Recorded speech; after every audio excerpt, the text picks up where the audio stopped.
I'm John Giever for MedPage Today at the ECTRIMS joint meeting in Amsterdam. Dr. Alistair Coles of the University of Cambridge in England presented some fairly breathtaking data here on alemtuzumab for MS. So this is a phase 3 trial, so a large number of patients, 581, divided into two treatment arms. The comparator arm is people taking the active drug, interferon beta, and then the alemtuzumab arm receive 5 daily doses of this infusion at month 0, and then no further treatment for 12 months, and then 3 daily doses of another course of alemtuzumab, and no further treatment. Clearly a novel regimen in MS, and unusual in that the drug's first phase 3 trial had an active comparator instead of placebo. So the obvious question: who did best? So at the end of 2 years, those patients who'd received alemtuzumab had a far lower relapse rate than those who'd been taking the active drug beta interferon. And what about disability?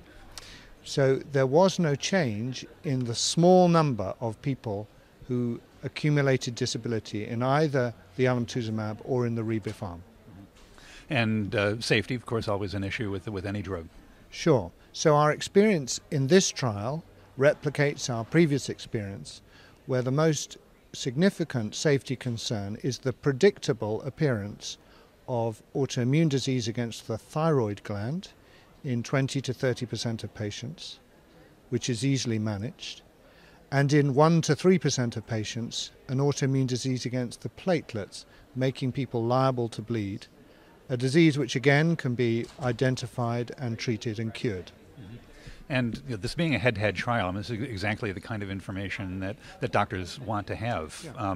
You treat patients yourself.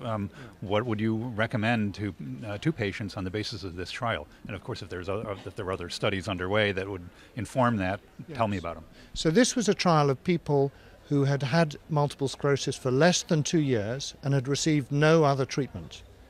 And we have another phase 3 trial, which is shortly to complete, which is of people who've had the disease for somewhat longer and who've been on treatments and had 1 or 2 relapses whilst on treatment. So at the end of the process, putting these two trials together, what we should be able to do is advise patients on the benefits over and above beta interferon that would be offered by taking alemtuzumab, this active drug, taking into account the additional risks of autoimmune thyroid disease. It's a question of offering patients choices, and this looks like it'll be a more efficacious drug than beta interferon, at least at the level of reducing relapses over 2 to 3 years. In Amsterdam, I'm John Giever, MedPage Today.